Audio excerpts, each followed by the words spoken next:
ഇപ്പം ഞാൻ ഇന്നിവിടെ വന്നത് പുതിയകാവ് മാവേലിക്കരയുള്ള ദീപം ലോ അക്കാഡമിയുടെ LLB എൻട്രൻസ് സ്റ്റുഡൻസിന് ആവശ്യമായിട്ടുള്ള കുറച്ച് ക്വസ്റ്റ്യൻസുമായിട്ടാണ് നമ്മൾ ഇന്നത്തെ വീഡിയോയിൽ ഡിസ്കസ് ചെയ്യുന്നതെന്ന് പറഞ്ഞാൽ കുറച്ച് ക്വസ്റ്റ്യൻസാണ്. അതായത് പരീക്ഷകൾക്കൊക്കെ നമുക്ക് ചോദിക്കാൻ സാധ്യതയുള്ള ക്വസ്റ്റ്യൻസാണ്. കഥകളിക്ക് കേരളത്തിലെ ഏറ്റവും പേരുകേട്ട സ്ഥലം ഏതാണ്?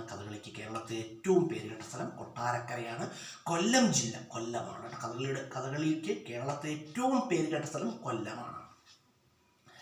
അതുപോലെ പറയുകയാണെങ്കിൽ കുത്തിയോട്ടത്തിന് കേരളത്തിലെ ഏറ്റവും പേരുകേട്ട സ്ഥലം ഏതാണ്? കുത്തിയോട്ടത്തിന് കേരളത്തിലെ ഏറ്റവും പേരുകേട്ട സ്ഥലം ചെട്ടികുളങ്ങരയാണ്. ഏതാണ്? ചെട്ടികുളങ്ങരയാണ്.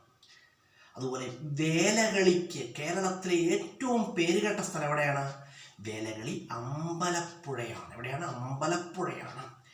പടയണിക്ക് കേരളത്തിലെ ഏറ്റവും പേരുകേട്ട സ്ഥലം ഏതാണ്? പടയണിക്ക് കേരളത്തിലെ ഏറ്റവും പേരുകേട്ട സ്ഥലം ഏതാണ്? പത്തനംതിട്ടയാണ്. ഏതാണ്? പത്തനംതിട്ടയാണ്. പടയണിക്ക് കേരളത്തിലെ ഏറ്റവും പേരുകേട്ട സ്ഥലം. ആൻസർ പത്തനംതിട്ട. അതുപോലെ തന്നെ പുലികളിക്ക് കേരളത്തിലെ ഏറ്റവും പേരുകേട്ട സ്ഥലം ഏതാണ്? തൃശ്ശൂരാണ്. ഏതാണ്? തൃശ്ശൂരാണ്. കളരിപ്പയറ്റിന് കേരളത്തിലെ ഏറ്റവും പേരുകേട്ട സ്ഥലം ഏതാണ്? ഏതാണ്? കോഴിക്കോടാണ്. ഏതാണ്? കോഴിക്കോടാണ്. തെയ്യത്തിന് കേരളത്തിലെ ഏറ്റവും പേരുകേട്ട സ്ഥലം ഏതാണ്? തെയ്യത്തിന് കേരളത്തിലെ ഏറ്റവും പേരുകേട്ട സ്ഥലം ഏതാണ്? ഏതാണ്? കണ്ണൂരാണ്. ഏതാണ്? കണ്ണൂരാണ്. കൃഷ്ണാട്ടത്തിന് കേരളത്തിലെ ഏറ്റവും പേരുകേട്ട സ്ഥലം ഏതാണ്? കൃഷ്ണാട്ടത്തിന് കേരളത്തിലെ ഏറ്റവും പേരുകേട്ട സ്ഥലം ഏതാണ്? ഗുരുവായൂരാണ്. ഏതാണ്? ഗുരുവായൂരാണ്. കൃഷ്ണാട്ടം ഗുരുവായൂർ.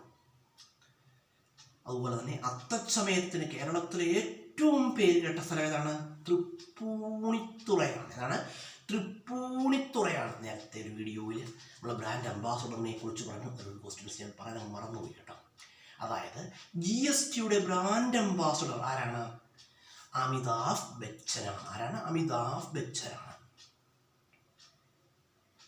അപ്പം ഞാനിവിടെ വന്നത് പുതിയകാവ് മാവേലിക്കരയുള്ള ദീപം ലോ അക്കാഡമിയുടെ LLB എൻട്രൻസ് സ്റ്റുഡൻസിന് ആവശ്യമായിട്ടുള്ള കുറച്ച് ക്വസ്റ്റ്യൻസുമായിട്ടാണ്.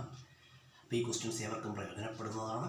വീഡിയോ കാണുക, കേട്ടത് കേട്ടൊക്കെ പഠിക്കുക കേട്ടോ. ഇതൊക്കെ എവിടെ ഉപകാരപ്പെടും? ചിലപ്പോൾ പരീക്ഷയിൽ ഉപകാരപ്പെട്ടേക്കാം.